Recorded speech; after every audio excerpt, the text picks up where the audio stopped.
pleased to welcome you to our final event of a four-part series titled, How Did We Get Here? A deep dive into the history of Israel and Palestine with our preeminent speakers, Hussein, Ibish, and David N. Myers. Today's session will focus on the period we've been living through, October 7th and its aftermath. The past sessions in this series discussed a shared history of this protracted and resistant to solution conflict since the late 19th century, again, bringing up here to today. This series is co-presented jointly by our center, Fordham Center for Jewish Studies, Center on Religion and Culture, the Department of History, the International Studies Program, and the Middle Eastern Studies Program. We're now 164 days since the Hamas attack on October 7th. 64 days marked by unimaginable suffering. The days that have shown us the unbounded human capacity to inflict suffering and destruction on others. They have demonstrated that it is so much easier to start a war than to end it, to kill rather than share, to intimidate than to talk, to scream rather than to listen, and to be self-righteous rather than to find solutions. All this leaves us in anguish and desperation, feeling dispirited, vulnerable, and afraid for the world, afraid of one another, unable to talk to one another, and to look each other in the eye. Our community at Fordham grieves too. With friends and relatives on both sides of the conflict, we are trying to continue our studies and work while dealing with this immeasurable hurt. And as we watch the unfolding events in pain and desperation, and with trepidation of what the future will bring, we are grateful for all of you joining us here and trying to learn. I hope that we come here not only to hear our own views reflected back at us, but to genuinely learn from one another and to be together. So now let me briefly introduce our speakers. Hussein Ibish is a senior resident scholar at the Arab Gulf States Institute in Washington and is a weekly columnist for The National. His writing has appeared in Bloomberg, the New York Times, the Daily Beast, and many other US and Middle Eastern publications. David N. Myers is Distinguished Professor and Sady and Ludwig Kahn Chair of Jewish History at UCLA. He directs the UCLA Luskin Center for History and Policy, which has a fantastic podcast, as I always recommend to everybody then and now. He also directs the UCLA Initiative to Study Hate. David Myers is a distinguished scholar of modern Jewish history, including the history of Zionism, and is the author of numerous books, including The Stakes of History on the Use and Abuse of Jewish History for Life. So the way we'll do it for the sake of time, I will ask you to pose questions through the QR code or the fordham.am/1K9 form, and then I will field these questions as we go along. So without further ado, David and Hussein, thank you so much for your willingness to be with us and to engage and to learn together. And the floor is yours. Thank you.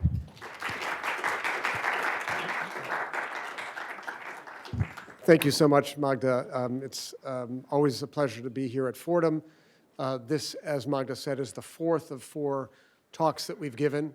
And this one, I must say, we've approached with great trepidation. We're now going to be talking about October 7th and its aftermath, and we'll try to do so with all of the sensitivity that is required to take on a subject of that degree of fraughtness, as if the history of Israel-Palestine isn't fraught enough. This is another order of magnitude of fraughtness. As has been our custom, we try to approach the subject with a mix of both empathy and critical distance, mindful of the fact that there are not only multiple narratives at work in the case of Israel-Palestine, but also multiple and competing truths and rights. And sometimes we confront the reality that there is no evident reconciliation between those competing truths and rights. And what do we do in such a case? Israel-Palestine often pushes that conundrum to the fore, and we're going to try and do our best to understand where we are and where we might be heading. So the structure of tonight is we'll begin with a brief setting of the stage, a brief discussion of the historical backdrop to October 7th. Then we'll talk about October 7th in its aftermath, and we'll conclude with some reflections on where we might head. Both Hussein and I have prepared some brief thoughts about what a potential glimmer of light might be on the horizon, although I think we both have a healthy dose of pessimism about where we might be headed.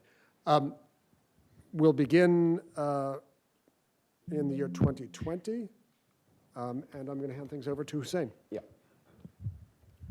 Okay, thanks, David. In the interest of time, I'll just let David's intro stand and begin where we left off last time. We were here. Thanks, Magda, for inviting us back. This is great. And it brings us to another key inflection point in the conflict, which is the Abraham Accords of 2020. What happened is that I think Donald Trump's administration, especially the Israel team surrounding him, his friends and relatives who were very right-wing, religious Jewish Zionists, who had a different view of settlements and expansion and annexation than any other U.S. foreign policy team ever, wanted to, at a minimum, explode the Overton window in this country on annexation and breaking with the model of two states. So under the leadership of Jared Kushner, the Trump administration in January of 2020 released a so-called peace plan called From Peace to Prosperity, which imagined Israel annexing up to 30% more of the West Bank, including the Jordan Valley, which would render any Palestinian state an island within a greater Israel, and essentially thought of peace from a Palestinian point of view as what Israelis used to call economic peace, the benefits being economic rather than political. And from the point of view of peacemaking in the Middle East, it was gibberish. But from an American domestic sort of conversation about Israel-Palestine, it was a game changer because the White House led the shattering of the two-state consensus that had been there since at least the end of the Cold War, if not before. Now, what happened is Netanyahu picked up this ball of Israel annexing 30% of the West Bank and ran on it in a series of close elections, and he won in the summer of 2020, and his right-wing allies said, right, so you said you would start annexing on day one, go for it. And the problem was that we were into COVID. President Trump believed he'd already done enough for Israel, even by his own strongly sort of annexationist sentiments, by recognizing Israeli sovereignty in Jerusalem undefined, recognizing Israel's annexation of the Golan Heights, which is, it's a direct contravention of the UN Charter, and also breaking the Overton window on annexation. So his view was, at most, this was a second-term issue. So Netanyahu is the dog who caught the car, and his master is telling him, no, don't do this thing. They didn't know what to do. Neither of them knew what to do. In swooped the UAE. The UAE had wanted to normalize with Israel for a couple of years for various reasons. They want to partner with Israel. They find a lot of commonality with Israel in terms of their strategic and commercial needs.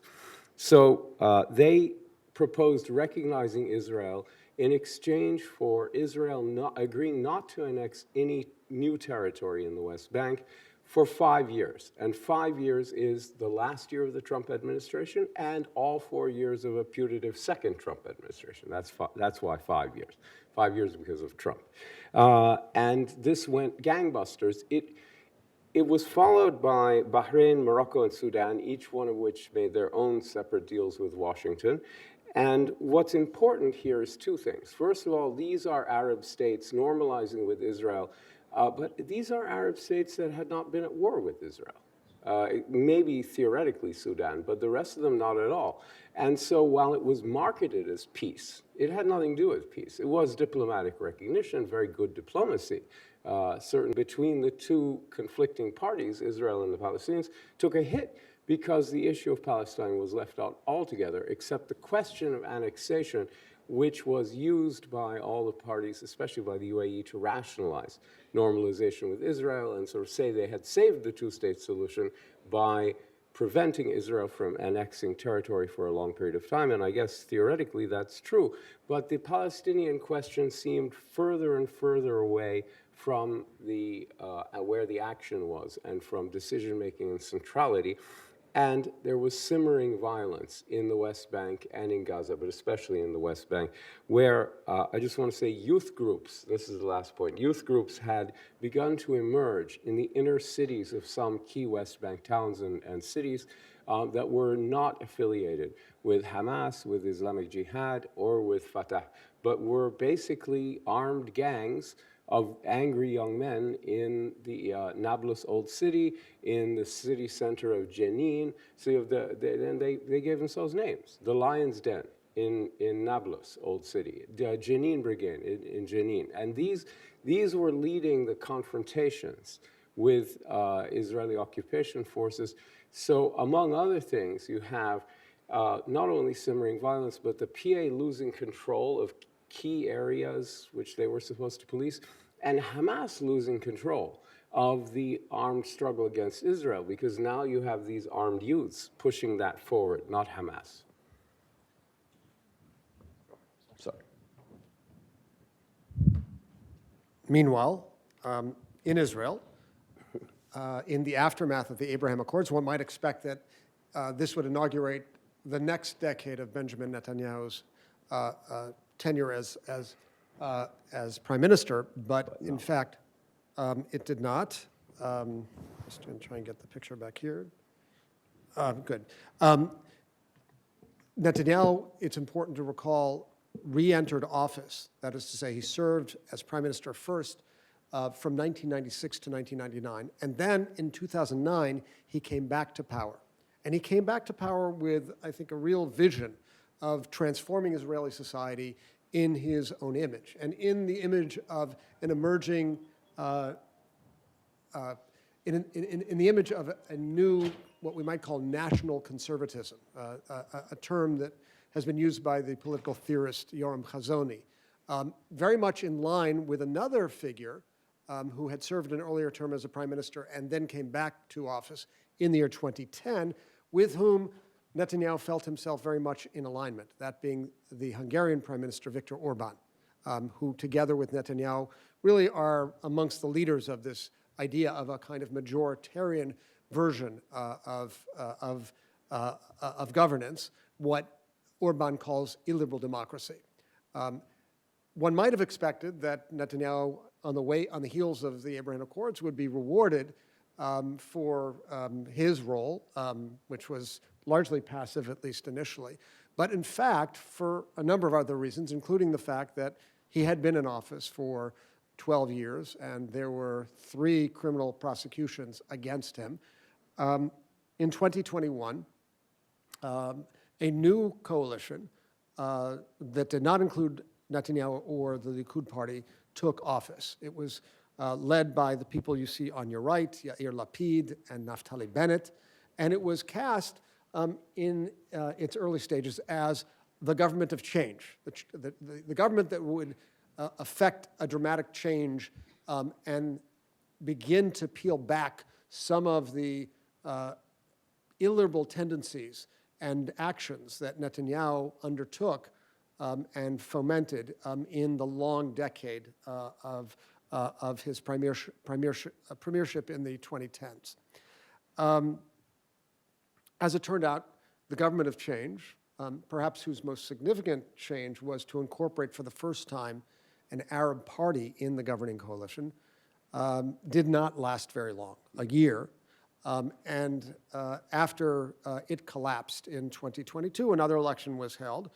And on November 1st, 2022, Benjamin Netanyahu appeared to be in the best position to forge a new governing coalition, but this time with allies amongst the most right-wing of Israeli political figures. Figures from the religious Zionist party that was a kind of coalition that included under its umbrella the Jewish Power faction, the Otzma Yehudit party, that included people like the person you see on the left, Itamar Ben-Gvir, and the person you see to the right of Benjamin Netanyahu, Bezalel Smotrich, who had a long track record of agitation against the Arab population, both within the Green Line and beyond. And it's important to note, in light of what Hussein said about violence that began to creep up in the West Bank, it was not just Palestinian violence. There was also, over the last decade, been a steady uptick in violence by Jewish settlers, which increased and in some significant measure was encouraged by Ben-Gvir and Smotrich. One of the features of Netanyahu's return to power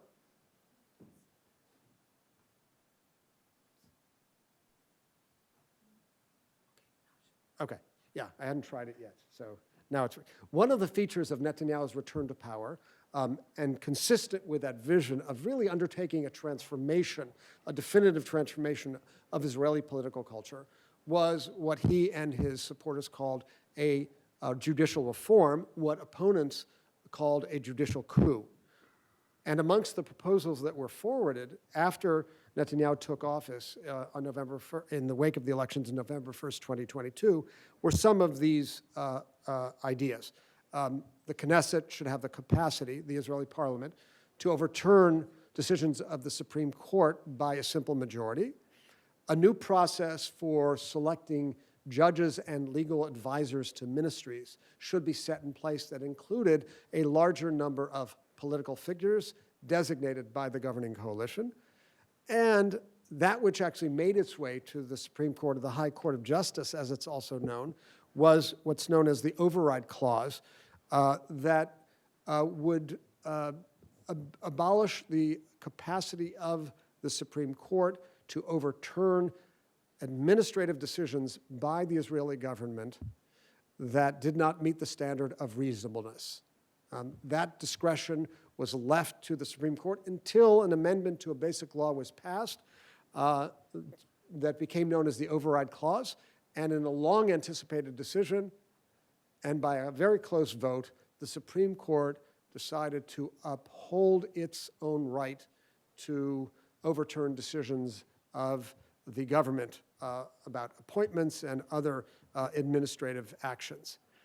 What was really at work here in all of these proposals was an attempt to diminish the power of the judiciary, which Netanyahu and his supporters believed had become too powerful, and to recapture the authority of the judiciary and return it to the legislative branch of government, which in the Israeli system is closely connected, entwined with the executive, because it's a parliamentary system in which the leader of the governing coalition serves as prime minister.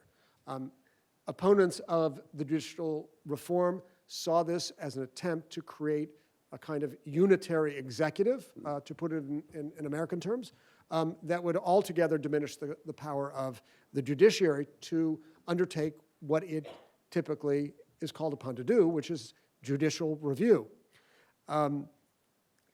The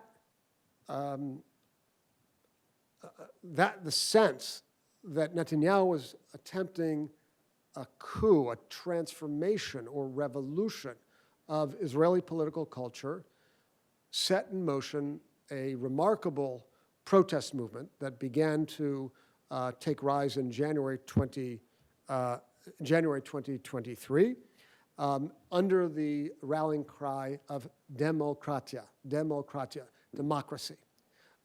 And for 10 months, every Saturday night, hundreds of thousands of Israelis took to the streets in support of the resistance to the Netanyahu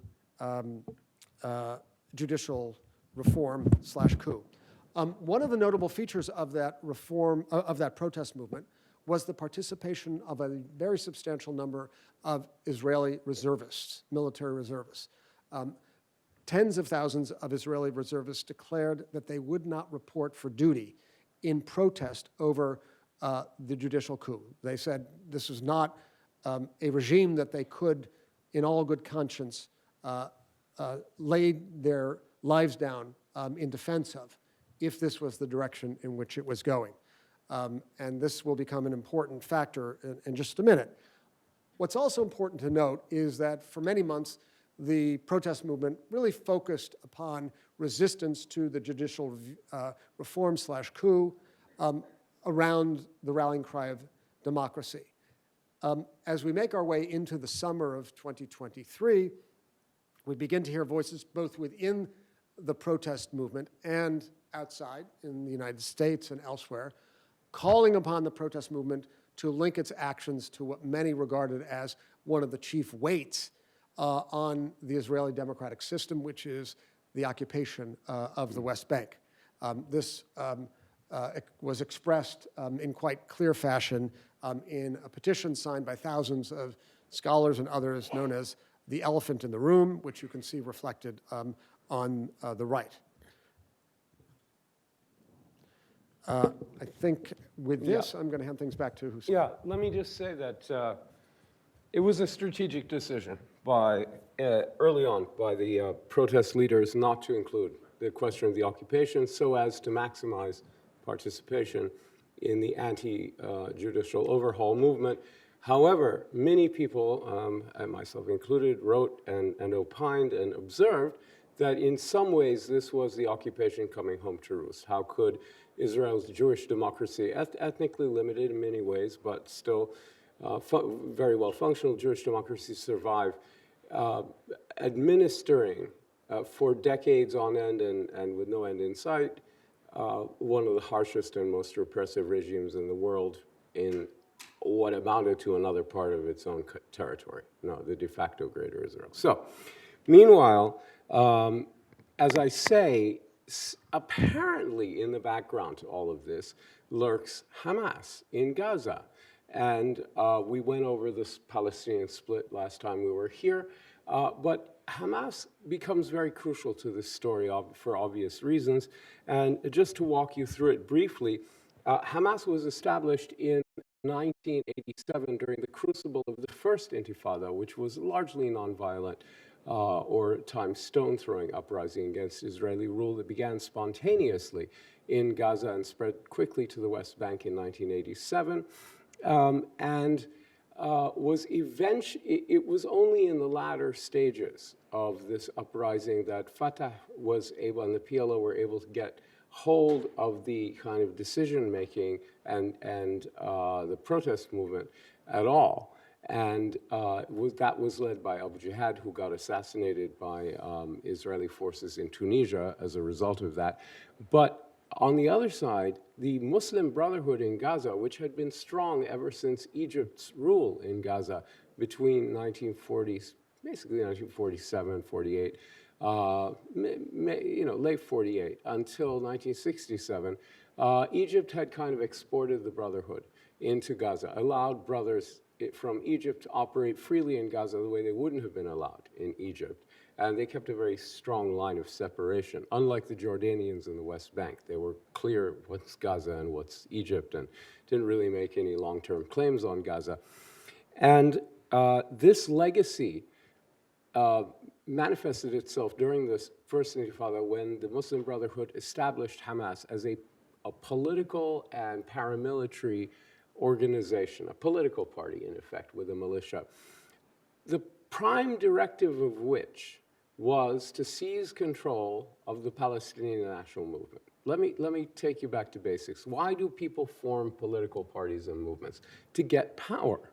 And power must be accumulated and consolidated internally before it can be successfully turned externally. Sometimes you can do both, but the goal has to be internal power first and foremost. And so the prime directive of Hamas has actually not been anything to do with Israel, but that's a secondary issue at this stage. For them, they're struggling to take over the Palestinian national movement, and from the secular nationalists, the Fatah, which have led it since its reformation in 1967. And if you look at, for example, the PLO Charter of 1967, you find no mention of Islam. You find no mention of Christianity, even though it was heavily dominated by Muslim and Christian leaders.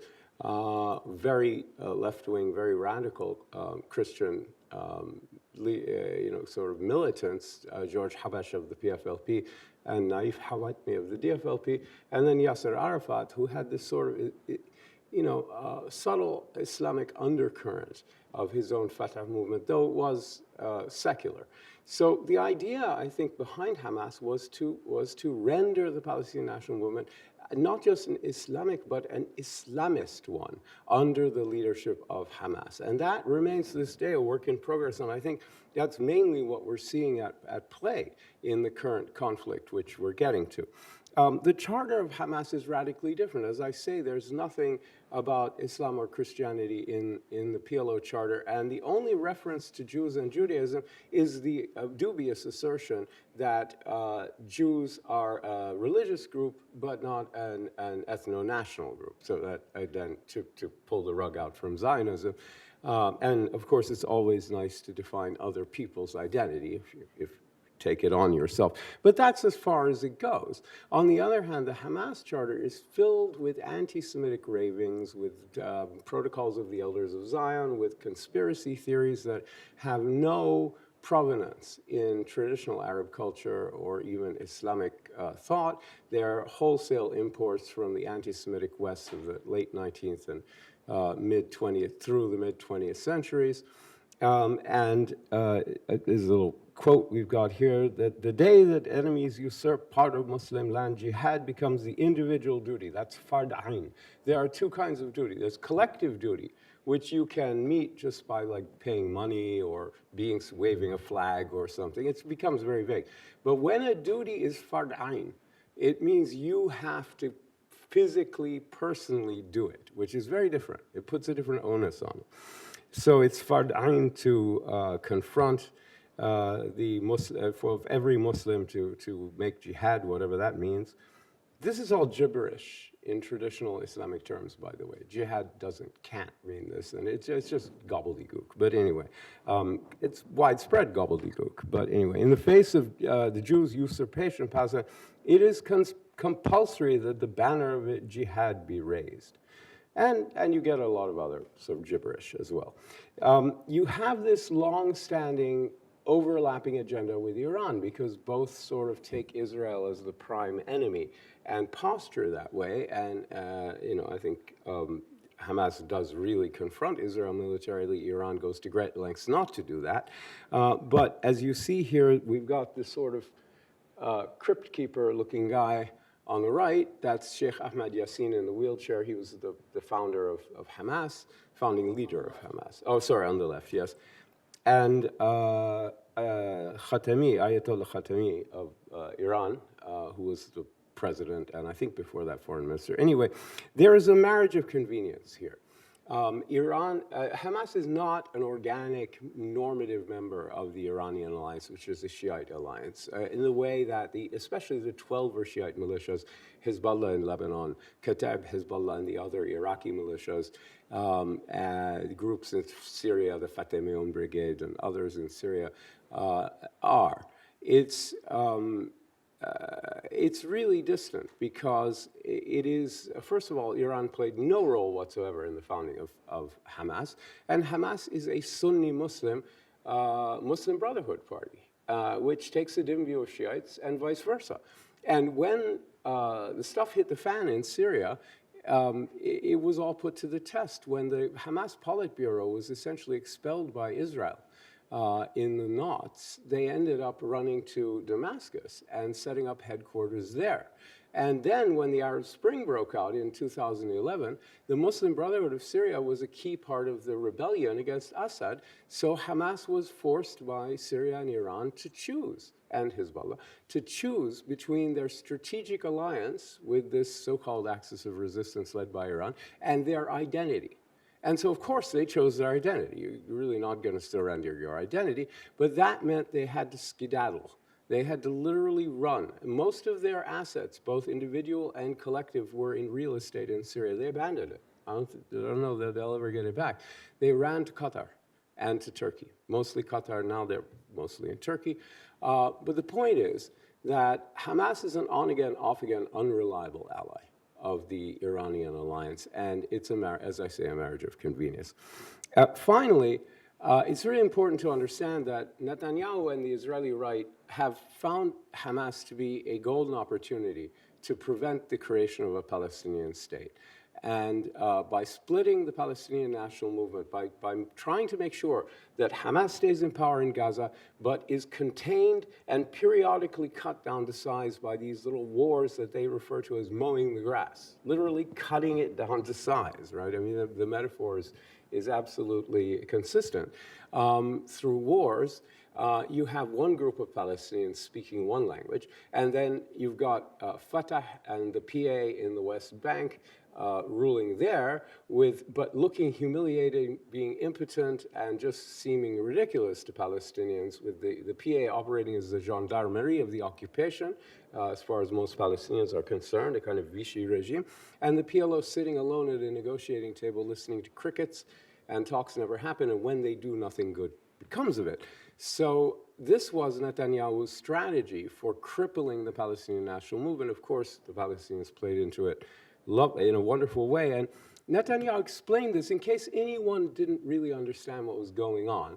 At a meeting of Likud Knesset members in March of 2019, he said, look, whoever is against a Palestinian state, meaning us, has to support Hamas, keep Hamas in power in Gaza, facilitate the transfer of funds to Hamas. He didn't mean Israeli money, he meant Qatari money and Iranian money and anybody else's money, and basically promote them and support them, and then make sure that the Palestinians are split between the West Bank and Gaza, and that way they won't be able to establish a state. And in that regard, the plan worked beautifully, but it led inevitably to October 7th. So good job. So let's Little just editorializing. take stock of where we're at. What we've talked about so far is first the Abraham Accords. Second, the Abraham Accords, which include the prospect of the normalization of relations between Israel and its Arab neighbors, including the Holy Grail, which has not yet been consummated, which is to say Saudi Arabia.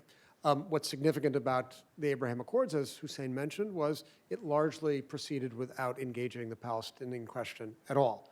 So when we think about the backdrop to October 7th, we need to think about that, the disappearance of the Palestinian question from the agenda of political and diplomatic conversation.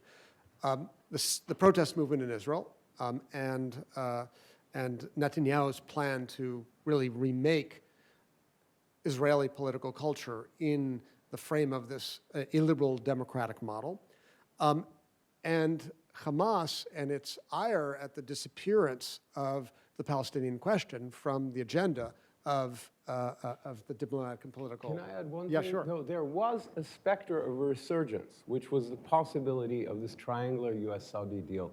And all the benefits that Saudi Arabia was demanding and the U.S. was negotiating, the significant Palestinian component would have been a lot of money, and some other goodies would have gone to Fatah and not to Hamas. Right. Hamas was very threatened by the tipping of the scales towards the other side. And that was one reason why they acted when they did. Exactly. Just want to say that. Right, thank you. Yeah. So these three factors. How the issue returned was in question. Right. So these three factors, the Abraham Accords, the protest movement, the attempted judicial coup, and the rise of Hamas as fostered by none other than Prime Minister Netanyahu, are essential to understanding what took place on October 7th. Right. The actual event, as we know, entailed a breach of the border between Israel and the Gaza Strip in the southwest corner of the territory in 30 places. The operation, in logistical terms, from Hamas's perspective, was almost an entire example of operational perfection. Hamas was able to disable the communications, surveillance, and chain of command structures within minutes that enabled them first to make their way to military bases, and then after that, as we know, to many civilian communities along the Gaza border in what's known as the Gaza envelope.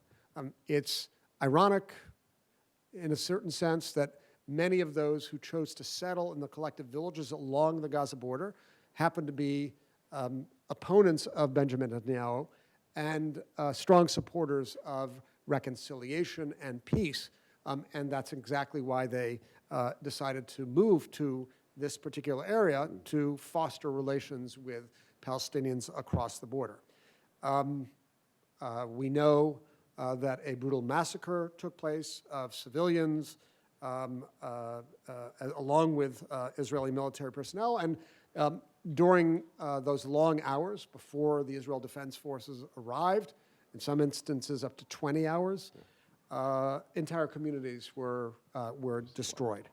1,200 people were killed, the overall 800 of whom or more were civilians. 240 were taken hostage.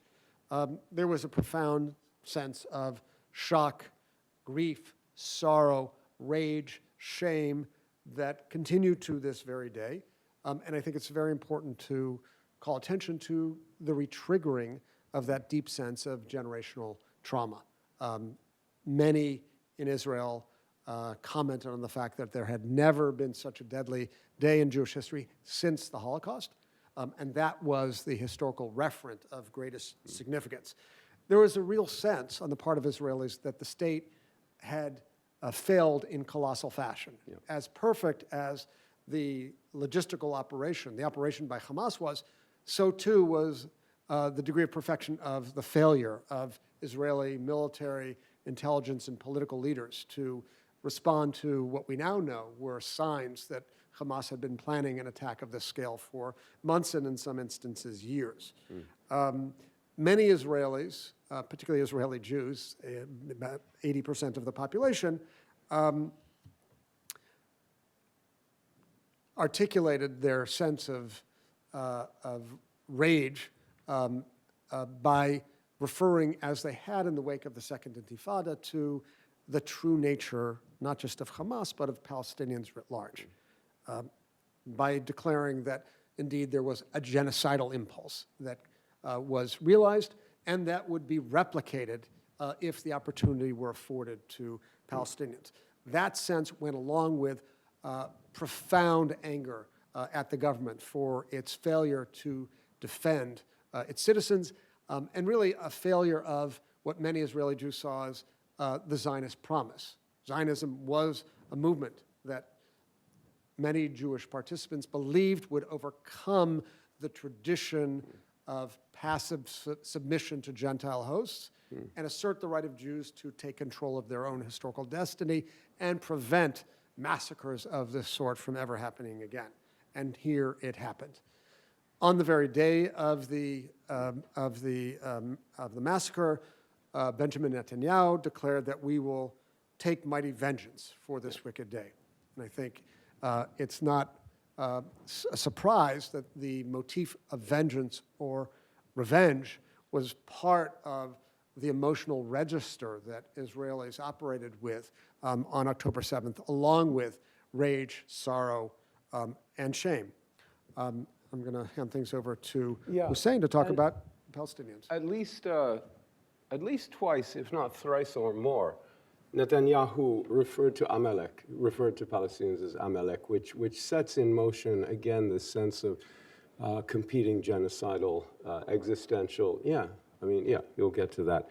I guess. The other thing, so there is this great irony about the dovishness of the communities in southern Israel, the kibbutzim who were attacked and massacred on October 7th. There's a double irony here, which is that the Palestinians in Gaza, 95% of them are refugees from southern Israel, from the areas that were attacked by Hamas and the others on October 7th. And that's unique because the rest of the big concentrations of Palestinian refugees are quite far from where their parents and grandparents either were expelled or fled and were prevented from returning to in 1947-48. The refugees in the West Bank, in Balata, are pretty far from, sort of the center and coastal areas they came from. The refugees in Lebanon and Syria are very far from the parts of Palestine that they came from, and it gets even more remote when you get into the refugees in Egypt and Saudi Arabia and et cetera. But the Palestinian refugees in Gaza, which is almost all the people of Gaza, I mean, big majority, can almost see the former lands. And so while it's certainly true that the communities that were attacked on October 7th were among the most dovish and conciliatory in all of Israel, there was this sense clearly among the Hamas members and the other people poured over from Gaza that they were attacking the people who had taken their places, literal places, not a generic like Eretz Israel, land of Palestine, a specific village that's no longer there. There is this sense of the vanished orchard, the vanished house, the vanished home, and there is this person in it, whether dovish or not dovish, and there's this rage. So there's a personal nature to this that is usually not there. And I think it's very hard to explain the fury beyond that. You can explain it, and we'll get to that. But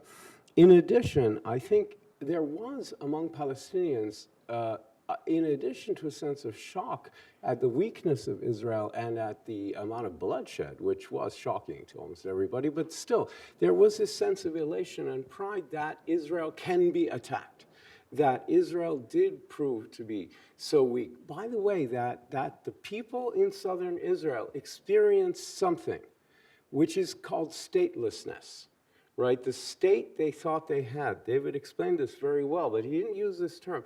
They were stateless for one day, and they felt the full horror and vulnerability of that.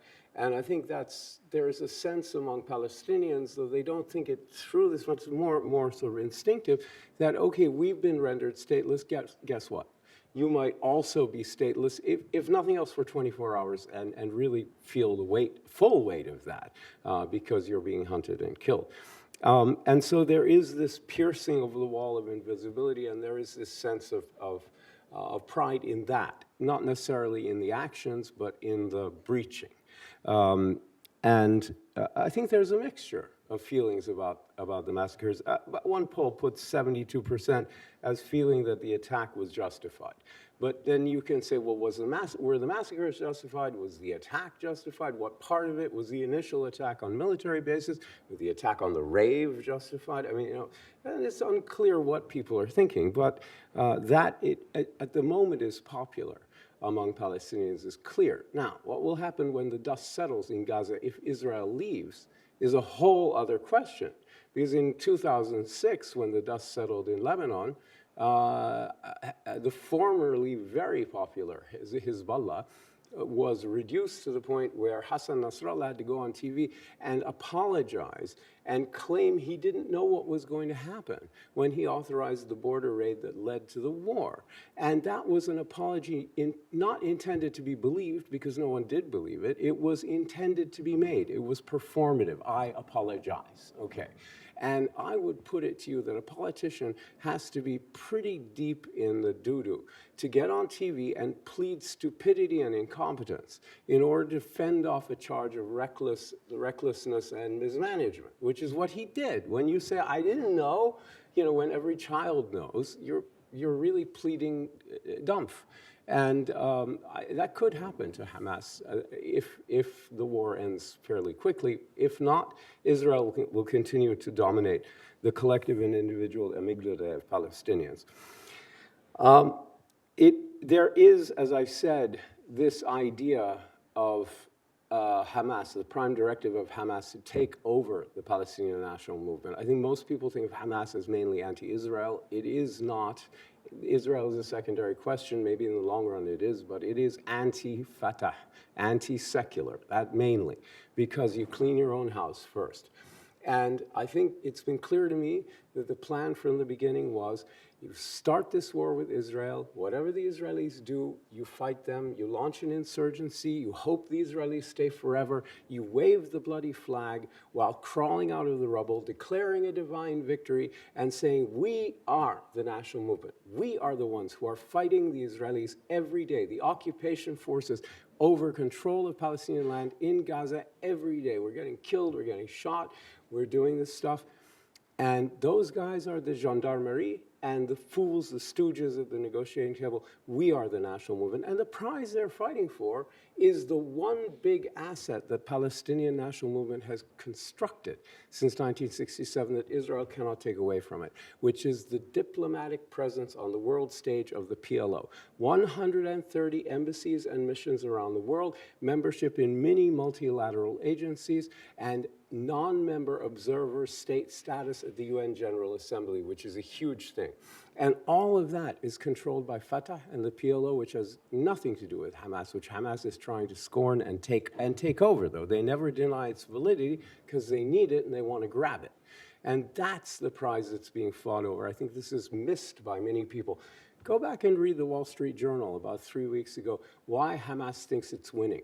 And you'll see in there a paragraph about how Yahya Sinwar thinks everything is going great, and he sent this message to the other leaders in Doha and Beirut, saying this is going wonderfully, we've got the Israelis right where we want them, we are going to withstand their firepower, crawl out of the rubble, declare victory, and take over the national movement. That's exactly what I've been telling all the journalists, including the ones that wrote that article, and they quoted me further on, but not at that moment, that this is about from the beginning, and I am sure of this. I'm not speculating. Now, on the other hand, there is this sort of primal nature. Both sides have been reduced to a very primal register and communicating through bloodshed, and the only thing these people understand is force.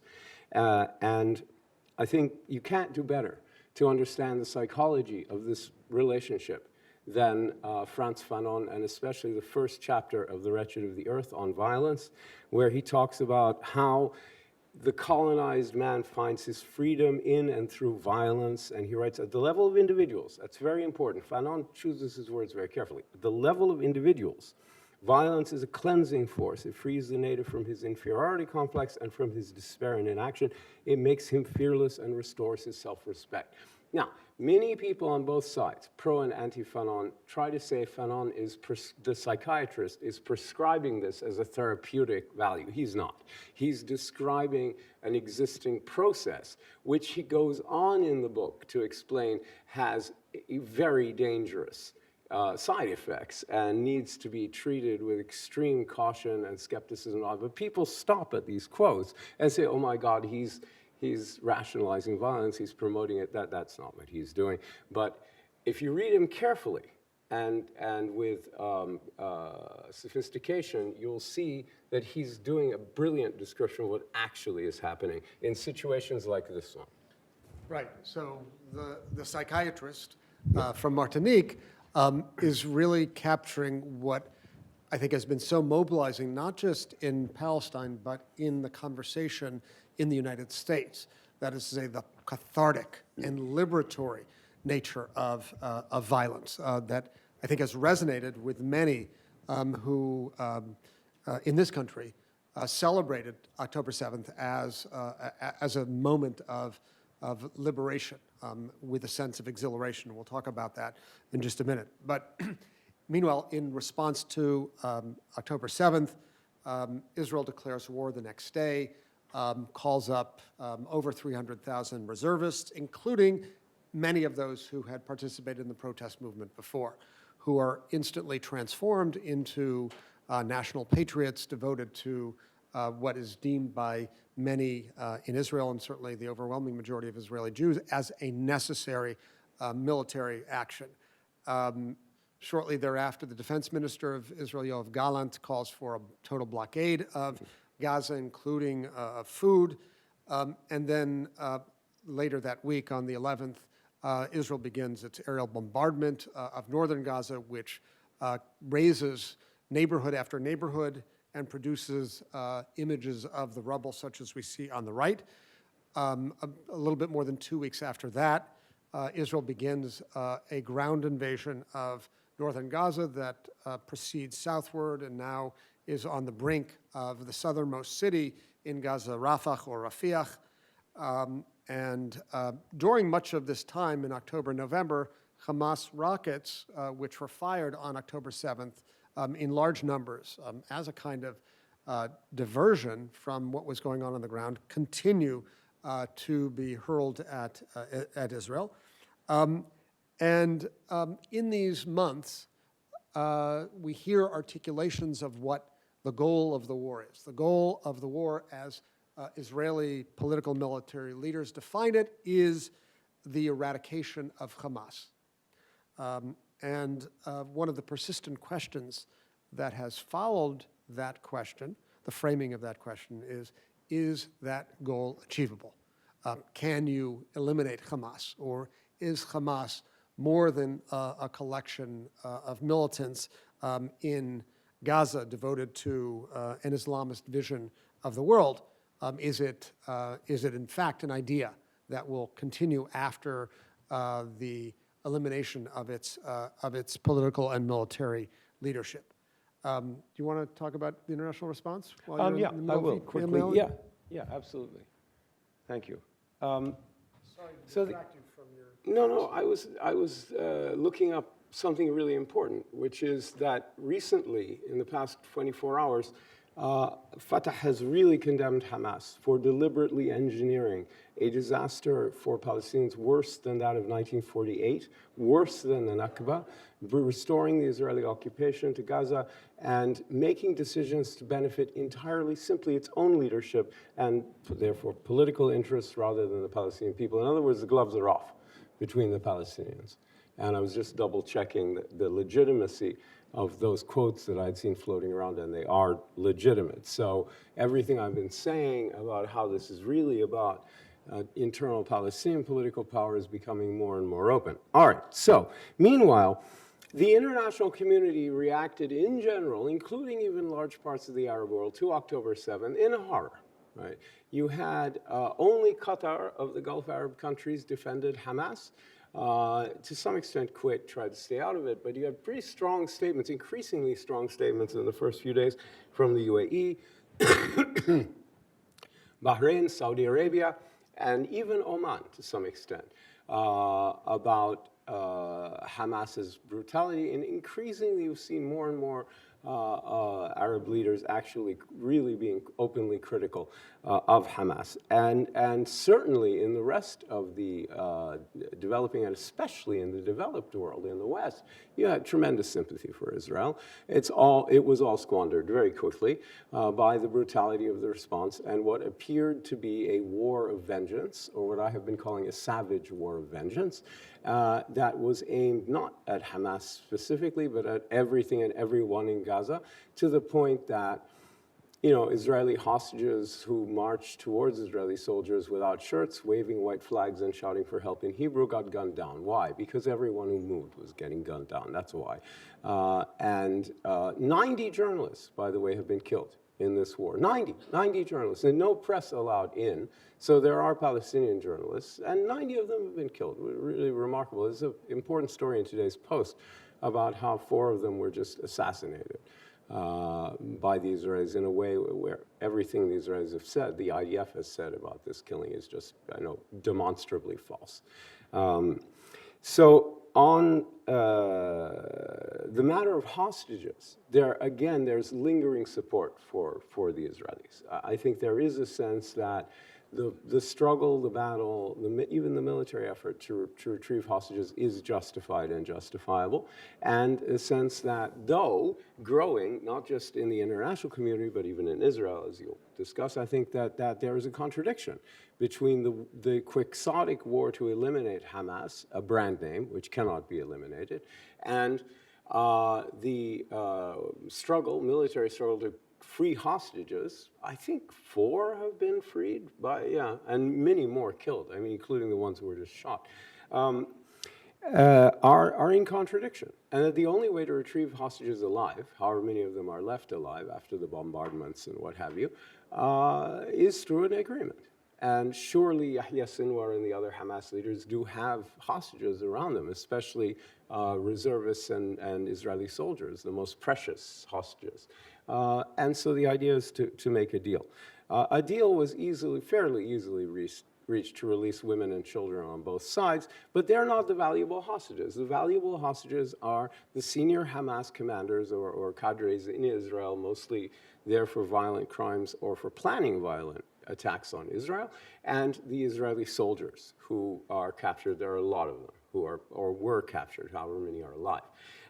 So in addition, you've had 16 UN resolutions about Gaza and Palestine since October 7, most of the important ones of which have been blocked by the United States, vetoed by the United States. But there is this growing sense that the US has been moving. The dial has been turning up very slowly. The Biden administration's prime directive on this war was to prevent it from spreading from Gaza. Whatever happened in Gaza, they felt clearly they could deal with. But if the war spread from Gaza to the rest of the region and everything is in place to create the first major regional war in the modern Middle East history that would quite probably bring in the United States and Iran and create a huge conflagration that will not benefit the United States, or for that matter, Iran, should be avoided. And the big flashpoint is the Israeli-Lebanon border. And so we've had this great pressure from the Biden administration on Israel not to attack Hezbollah. And on 3 major occasions since October 7, there has been this moment where the Biden administration said, absolutely not. And the Israelis have kind of pulled back. Whether it's brinkmanship and bluffing on the part of the Israelis, no one knows. But it's an awfully good bluff, and they seem to be preparing a spring offensive right now. The U.S. pressure on Israel has been increasing. It's gone from nothing to urging humanitarian pauses, to urging a temporary truce. Then Vice President Harris started talking about ceasefire. Now President Biden is talking about a ceasefire. Now they're building this pier to bring in, because Israel will not, the reason they need to build this pier is that Israel will not open the Kerem Shalom crossing, which is the one which can handle large amounts of goods. The other crossings are just, you could get buses through. It won't do much for 2.2 million people. You need industrial equipment to deal with that level of goods. Israel will not open that crossing. So basically what the U.S. Navy is going to do, and Coast Guard and Corps of Engineers, is create an alternative in the sea. And that is being done, as far as I can tell, without the explicit cooperation of the Israelis, but without their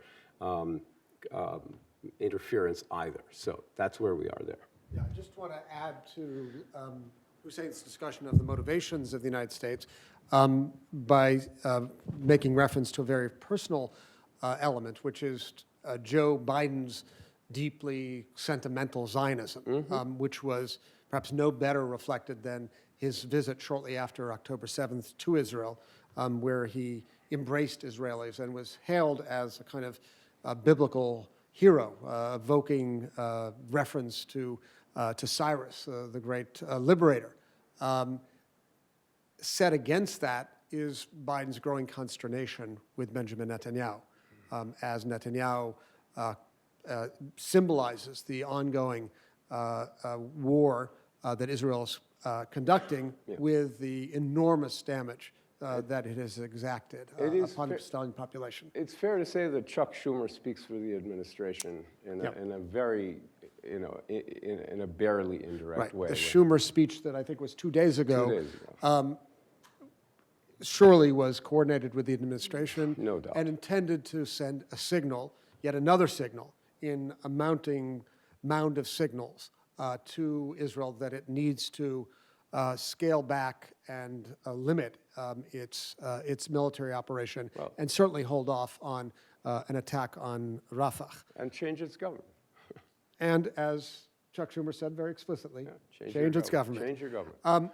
Now, in Israel, there has been almost universal support for the war, especially amongst Israeli Jews, and relatively high rates of support for the war amongst Palestinian Israelis.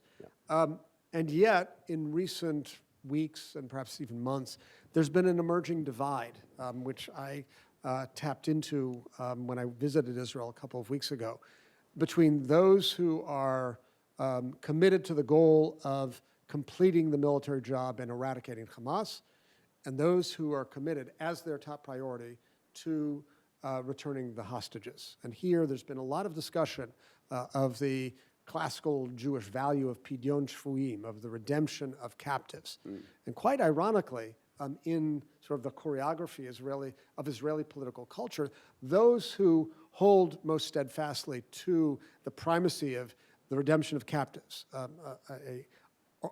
extraordinarily important principle in traditional Jewish thought and practice, tend to be the more secular elements of Israeli society, whereas the more religious elements of Israeli society are, by orders of magnitude, the most supportive of the war effort, even if it entails forgetting about or the death of captives.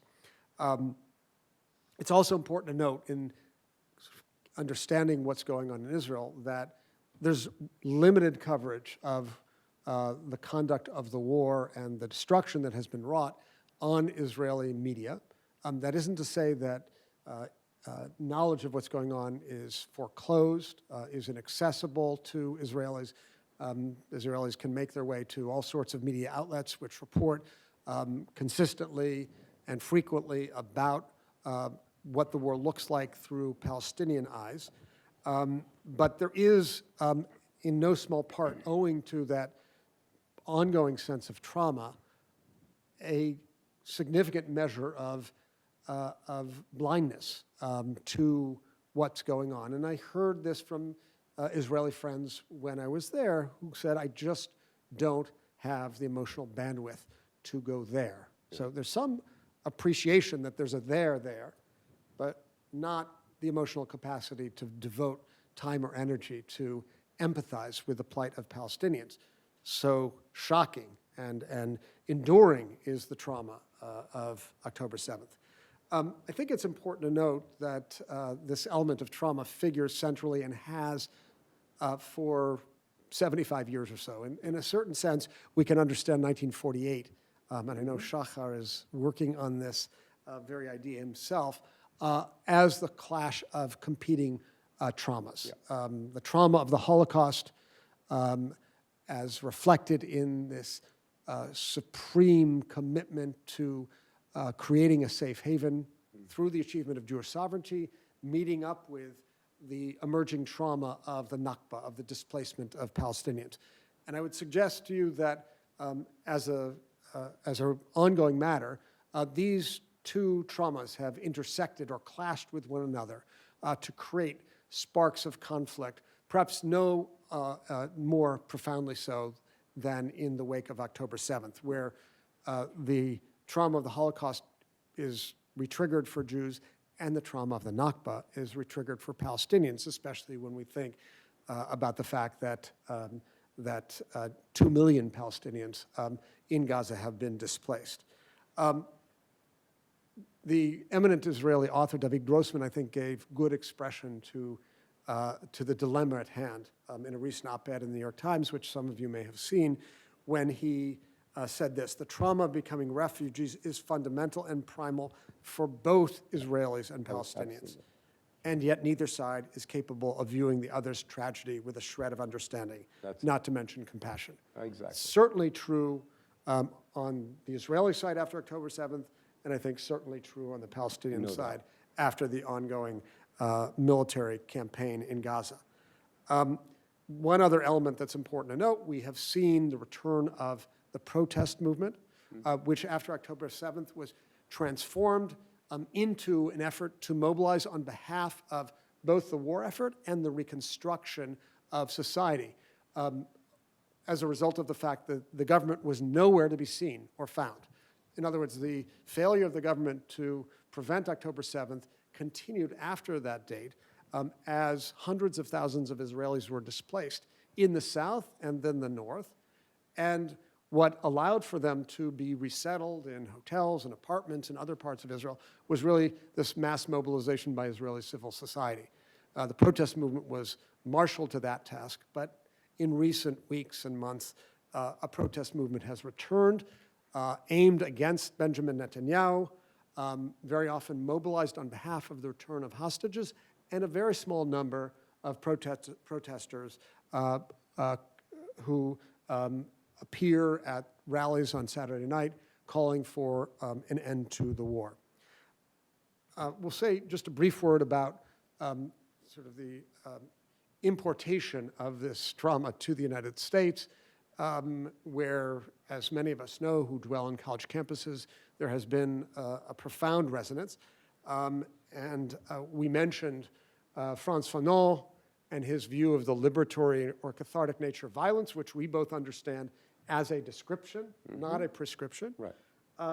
But some greeted the Hamas attack really as a moment of exhilaration, as a historian at Cornell, Professor Rickford, said shortly after October 7th, I think on October 7th, referring to the exhilarating nature of the violence, the sort of that liberatory violence whereby the colonized throws off the yoke of oppression of the colonizer and exults in that moment of triumph.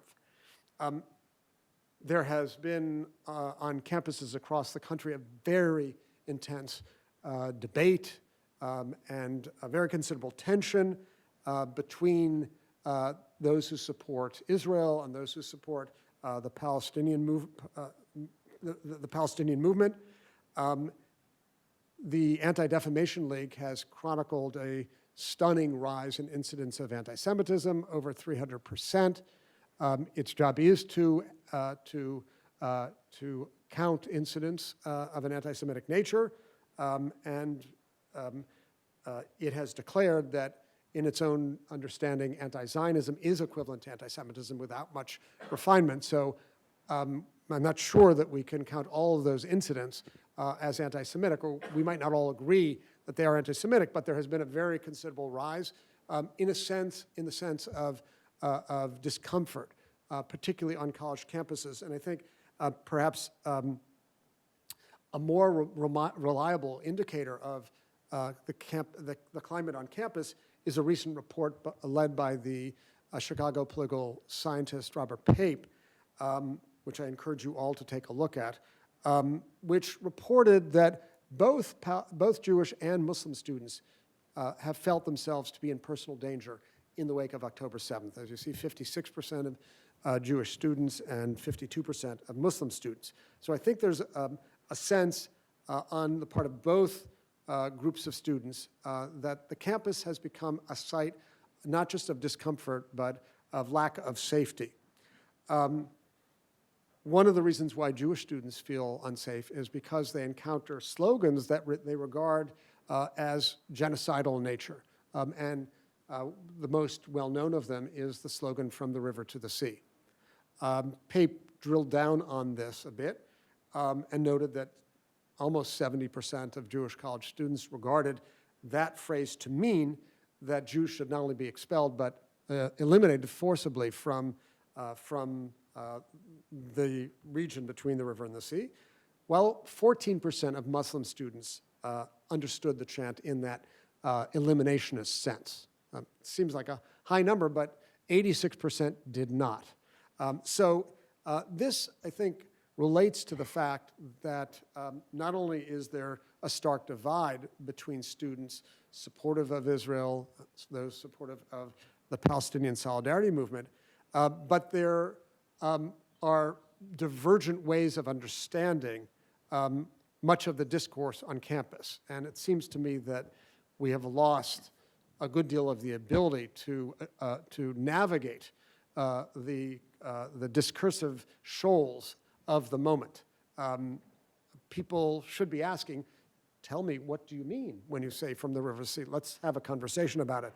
But that's not possible in the current climate, and that's a very worrisome sign for the university. Things on that. What's that? I want to add a couple of Yeah, things. I'll just finish by saying that there's a substantial generational gap in attitudes towards the conflict and U.S. policy that sort of relates to what we've just been talking about.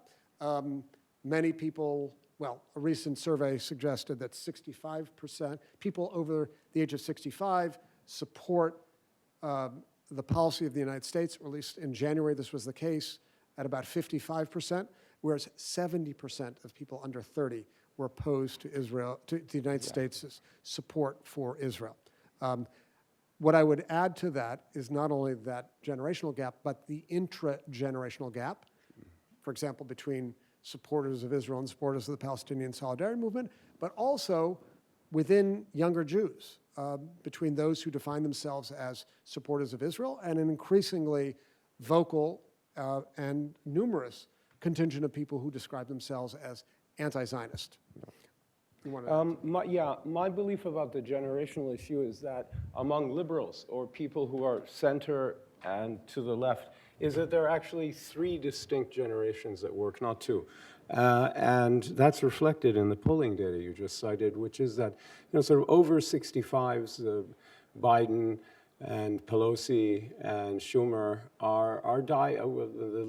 the liberals are dyed-in-the-wool friends of Israel. They're sort of born and bred into it. The Cold War, they have a very deep emotional attachment to Israel, and it is very hard for them to break with that. I think you have a middling generation of between sort of 35 to 60, 55-year-olds, something like that, who are a lot of people in government who are not emotionally wedded to Israel and the Israeli narrative, but they've kind of bought into the idea of the special relationship and the strategic value that Israel has brought to the United States. So they've kind of made peace with it in a totalizing way, but without the reflexive, knee-jerk emotionality. They haven't cathected. They haven't invested emotionally in it. There's an intellectual embrace and a political resignation that, okay, this is the way it's going to be.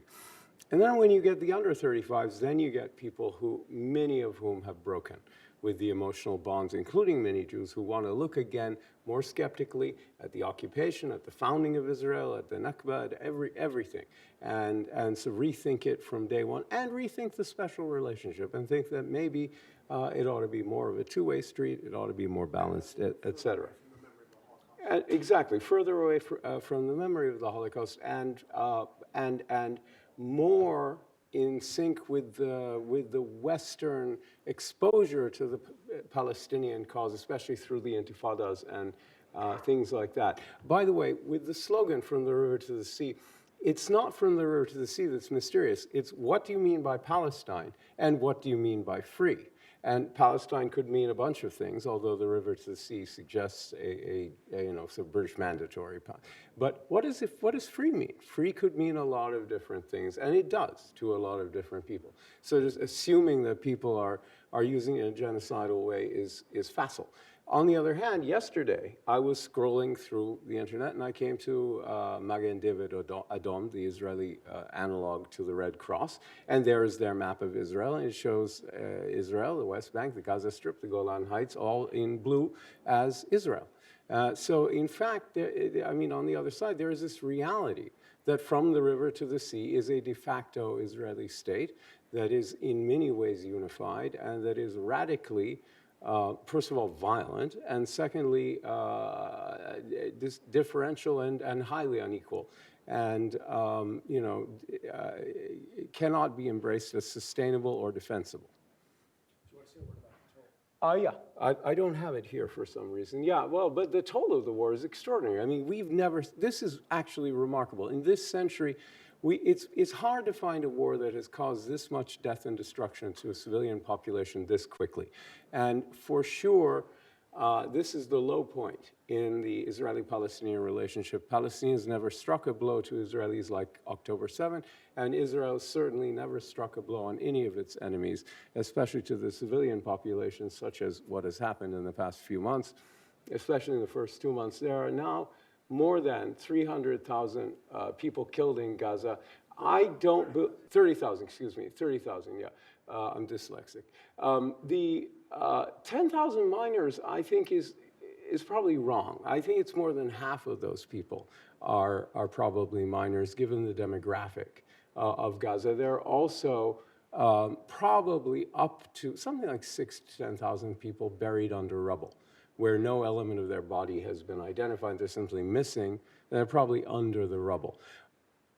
Most of the existing structures in northern and central Gaza are damaged or destroyed. Where people would possibly live at the end of the day is a very big question. And they've been driven down to south. 2 million people displaced. That's 2 million out of 2.2 million. So it's pretty much everybody. And about 1.3 million are now pushed into Rafah, which is the last town city in Gaza. It's on the Egyptian border. They're sort of been driven all the way down there in these giant tent enclaves. And Israel is insisting that it is going to move militarily into Rafah.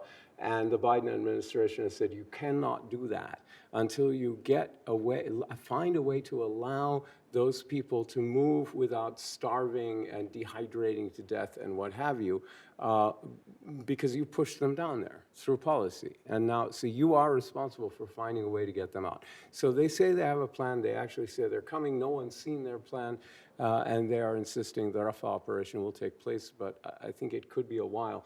One of the interesting things about Rafah is that there are no major tunnels under Rafah because of the Egyptians, because the Egyptians just wouldn't have it, and the Israelis wouldn't have it. And so they collaborated to sort of ensure that Hamas did not build major tunnels under Rafah. So there are maybe some minor ones, but the massive tunnel system under Gaza City and Khan Yunis is still where most of the top cadres are, the leadership, probably the hostages, a lot of the key equipment. Israel's not really gone into most of the tunnels because it's very dangerous and because you'll lose hostages if you go in militarily and stuff like that. So, you know, there is this big element that doesn't get discussed about where this war could go. Starvation is widespread to the point of famine. The UN has said that 70 to 80% of people in the world who are facing imminent starvation are in Gaza. That's 2.2 million people constitute 80% of the people in the world who have that level of food insecurity.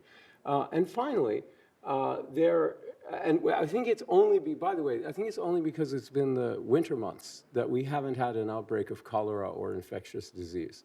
I think that's been, it's going to, if we don't have a change in the medical circumstances, when the weather heats up, look out. Because infectious disease is just, you know, could run rampant and it could be devastating. Finally, no clear plan for the day after in Gaza. That's putting it mildly.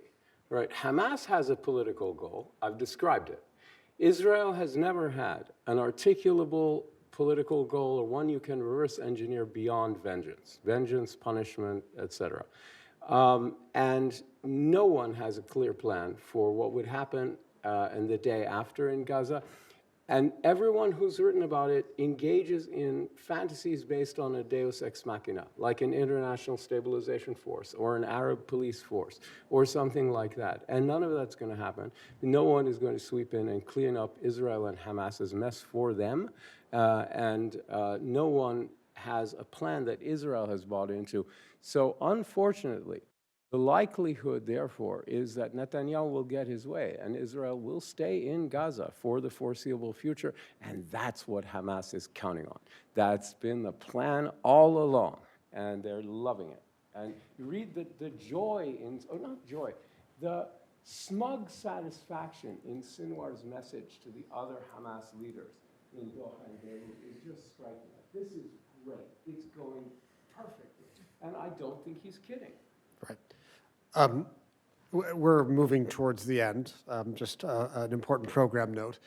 But where actually are we as we assess the toll of the war? Where are we at in our thinking about what's going on? We want to put forward two competing views of the war that are really important to consider.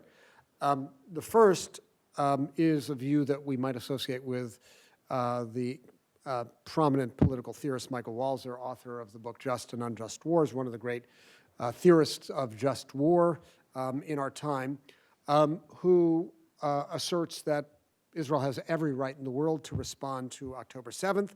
As you see, there has to be a response, and yet Walzer is equally insistent that there must be a good deal of thought put into how Israel responds. He believes that wars must be just wars, fought justly. And in his case, he invokes the biblical and medieval philosophical principle that in order for a war to be just, one can surround an enemy on three sides, but leave one side open for escape. So many hold to this view. Many supporters of Israel believe that the war is a just war, a necessary response to October 7th. And as we know, in that kind of set of radically competing images, there's the view of the war as an example of genocide, which is the claim brought by South Africa to the International Court of Justice in recent months, with the argument that Israel's actions are genocidal in character because they are intended to bring about the destruction of a substantial part of the Palestinian people.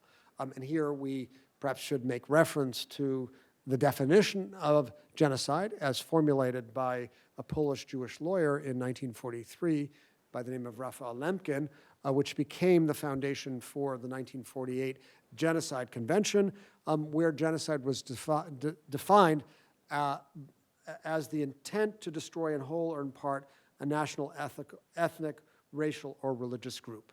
And we'll probably have more to say about this in question and answer, particularly on the criterion of intent. If somebody asks. But let's return to that question of the day after. How will the war end? In a minute, we'll offer our own final thoughts about where we might head. What kind of action would be appropriate, both to bring the war to an end and after? Legal action directed against Israel in the ICJ, legal action against Hamas, for which there is no recognizable jurisdiction because the ICC adjudicates matters involving individuals, the ICJ adjudicates matters involving states, and Hamas falls in between. Is it imaginable that there could be a political process that could create a better day after? And here I have to say, I often think in moments of great despair of the fact that 7 years after the Holocaust, the Prime Minister of the State of Israel, David Ben-Gurion, sat down with the Chancellor of the successor state to Nazi Germany, the Federal Republic of Germany, to discuss a reparations package that was enormously controversial in Israel. So there is always, I think, a prospect of reconciliation between warring parties, even those who regard the other as the very embodiment of evil. What kind of political process there might be is very much wrapped up with the ongoing United States presidential election. And I think President Biden's actions have been motivated in no small part by political calculations, or as I would suggest, miscalculations, and have prevented the creation of a political horizon that perhaps is more significant than the legal horizon.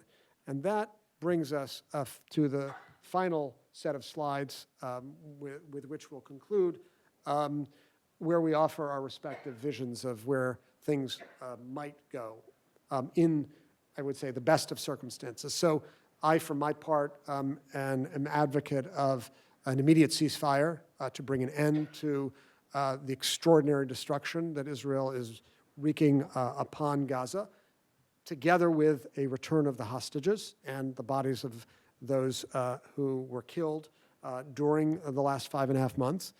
I believe it's absolutely important to make a monumental investment both in Gaza and in the West Bank, a kind of Marshall Plan for Palestine, as I've argued in the Los Angeles Times, that would be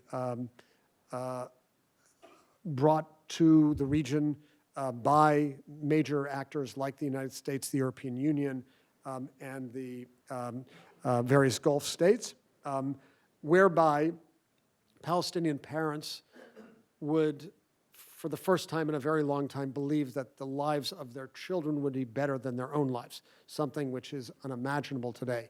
So we need to have enormous imagination and extend our financial capacity to allow that perspective to take rise. In addition, in thinking of the political horizon, I think there are four necessary ingredients, which we'll see are not at all that far-fetched. So first, a new Israeli leader. So there need to be elections, and Benjamin Netanyahu needs to be replaced and tossed out of office. He remains an extraordinarily important obstacle in any path to a viable political horizon. There needs to be a new Palestinian leadership, both in Gaza and in the West Bank, where the president of the Palestinian Authority, Mahmoud Abbas, is 17 years into a 4-year term and barely functional. There needs to be a second-term U.S. president, and by that I mean the right second-term U.S. president, to exert the kind of leverage and influence and power that need to be deployed in order to get the actors to move in directions that are in their own self-interest, and I'm thinking particularly of Israel in that regard. And we need to have the ongoing readiness of the Saudis and the Emiratis and other Arab states to remain involved and continue with the path of normalization, but this time without ignoring the Palestinian question. There are many possible schemes that a political solution could resemble. One of the insights that I derive from the aftermath of October 7th is the idea of a single state in which Jews and Palestinians would live amicably seems to be a rather far-fetched idea in light of the degree of enmity and trauma that have been triggered. I, for a very long time, believed that the settlement movement had essentially rendered the two-state idea impossible. And so, in some sense, we're caught between the impossibility of one and the impossibility of two. One of the most interesting ideas to have emerged of late is a revived form of a confederation, which would entail the creation of a state of Palestine and the realization of Palestinian self-determination alongside the state of Israel, but with an open border that allowed for those Israeli settlers who wanted to stay in a state of Palestine under the conditions set by the state of Palestine to do so, and Palestinians to have the right to settle in the state of Israel, and to allow for some significant enactment of the right of Palestinian return. What this proposal offers is what seems to me the necessary balance that we need now between separation of Palestinians and Israelis after October 7th, but with the open border integration as well, especially in the economic sense. This is an idea that is new and mediates between those two poles, and I think it's something worth considering. Hussein. Thank you. All right, so I have my own ideas, such as they are.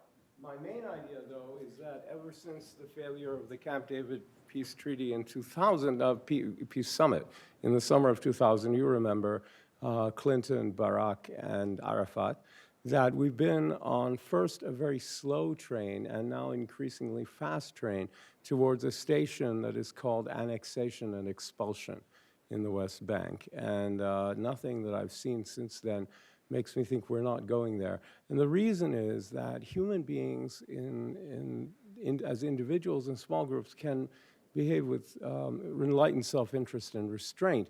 But in collectivities, they tend to become, almost always, act in a tribal manner and think and act like toddlers. And when toddlers really, really want something and no one can stop them from taking it, you know what eventually they do? They take it. And I think that's what we've been setting ourselves up for here. The main failing of all existing peace processes to date has not been their structure or their logic or anything like that.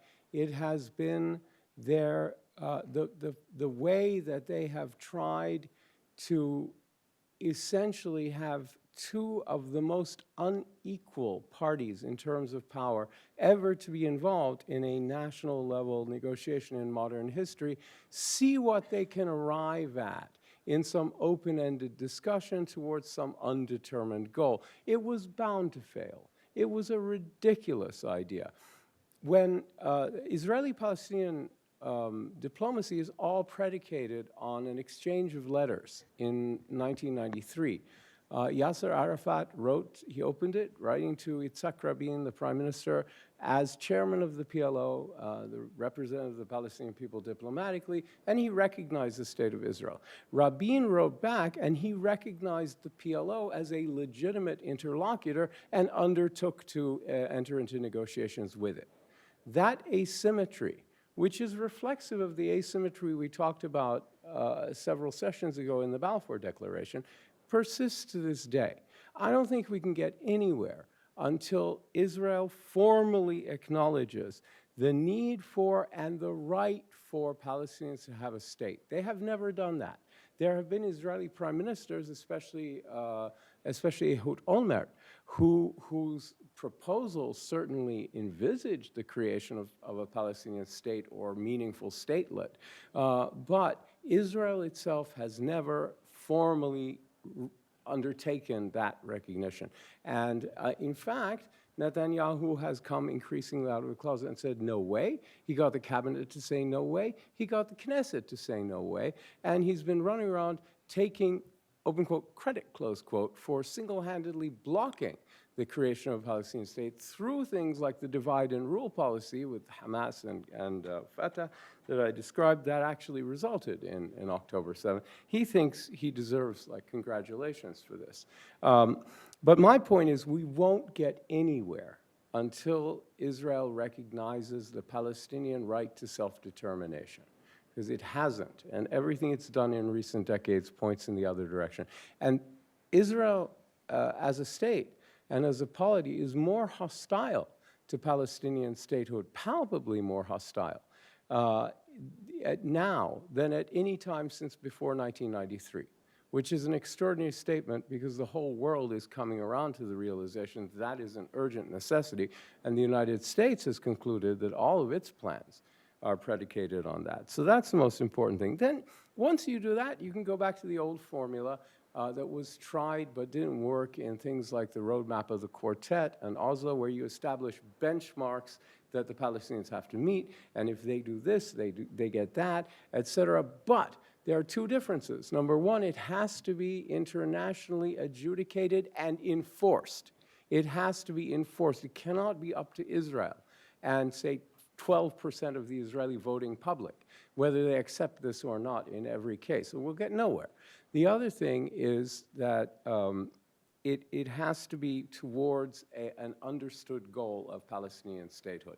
The model should be Dayton, you know, where we're negotiating backwards to a place. I think there really ought to be a framework for Hamas to join the PLO and PA, and the two conditions are you lay down your arms, you renounce violence and terrorism, that's number one, and number two, you accept the validity and inviolability of Palestinian treaty obligations, including things like the letter of recognition sent by Arafat to Rabin, that the Palestinians as a collectivity, as a national group, have recognized Israel for decades. The fact that there hasn't been anything in reverse doesn't mean they haven't done it. It's never been rescinded. It's not up to Hamas to come into the PLO and say, whoops, we throw out all our treaties. That's not how international relations works, especially not for weaker parties. And there are people in Hamas who are talking about that. Musa Abu Marzouk, who is not a fringe person, he's not a non-powerful person, said basically that they should do that they should join the PLO, accepting these terms.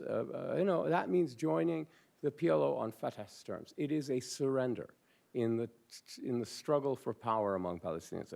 And they should be allowed to do that. Until they do, no. But once they do those things, oh, fine. You want to be a religious conservatives running around screaming about hijab and smoking and all. Fine, do it. Whatever. Who cares? We'll vote against you. And then I do think the Saudi normalization track can be leveraged towards all of these aims, and I don't care what the model is, confederation, statehood, whatever, as long as both peoples can enjoy self-determination and first-class statehood, that is the sine qua non for an end to this conflict, right? You cannot have a situation where there are equal numbers of Jewish Israelis and Palestinian Muslims and Christians crammed into this small area between the river and the sea, and 7 million Jews all enjoy first-class citizenship in the state of Israel, and only 1 million of the 7 million Palestinians has the same thing or anything like it. The rest of them stateless in a world of states and citizens, even second-class citizens, even persecuted citizens, nonetheless are citizens, not the Palestinians, and that won't do. Okay, with that, Yeah, we're done. we are come to an end. And we have your questions. We're gonna 2 million. Is this what? Oh. So we don't have much time. It's gone quite a long presentation. Thank you so much. There are a lot of questions that were posed, but I think to wrap it up, I'll ask you two sort of broader questions. And one is related to the previous slide also, but in our post-truth society, how do we sift through reports coming from this region, from different sides, when people on each side dismiss the reports that are coming from the other side as false or as propaganda? Do you want to begin with that? Okay.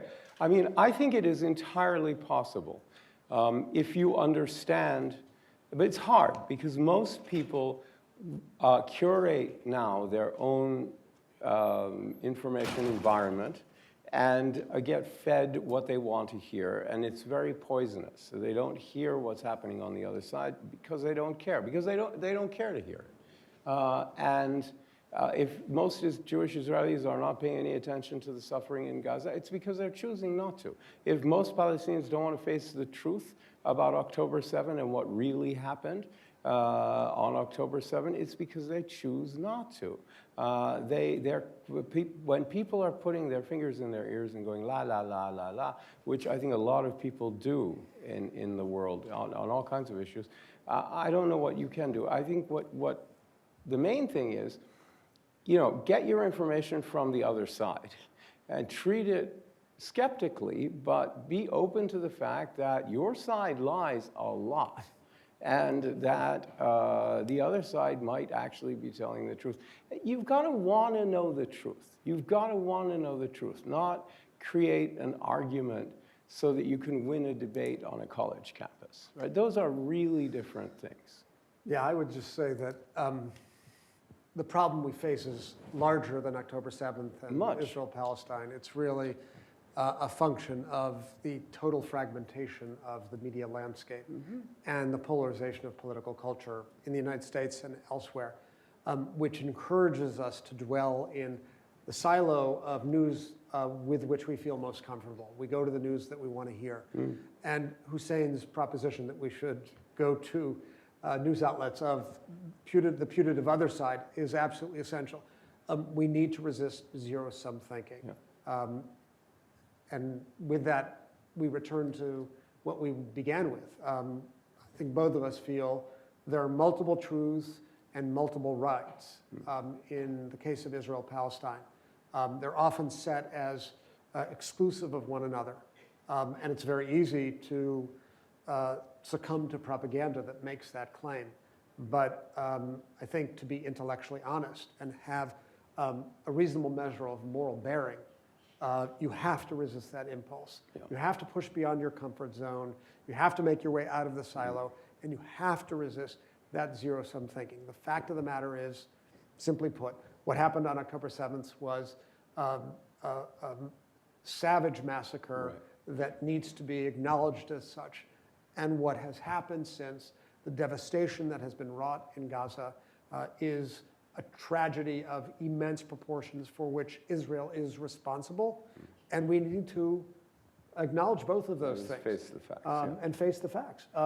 Whether, as we've posed, a legal accountability is the best way out of it is an open question. Here I'm very much compelled by the thinking of the political theorist Mahmoud Mamdani in his book Neither Settler Nor Native, who really pushes a very provocative thesis that, that the regime of legal accountability oftentimes reinscribes winners and losers. Always. Winners mete out justice and reinscribe themselves as victors. Yeah. And he poses as an alternative a political process that is based on the principle of consensus. And I think thinking of that consensual model also should affect the way we consume news and force us to think about the virtue of a Manichaean divide between good and evil. Quick addendum, which is that there are multiple truths and multiple rights. There are not multiple facts. And one of the things we've discovered in these conversations, David and I, is that we can agree on almost all facts, like who did what when. What's really contested among serious historians is why. What did they want? What was their motivation? But truth-telling historians don't actually disagree about what happened when and who said what and who did what. And those who are outside that consensus are mostly propagandists and liars. So we'll close on a question that, speaking of liars and propagandists,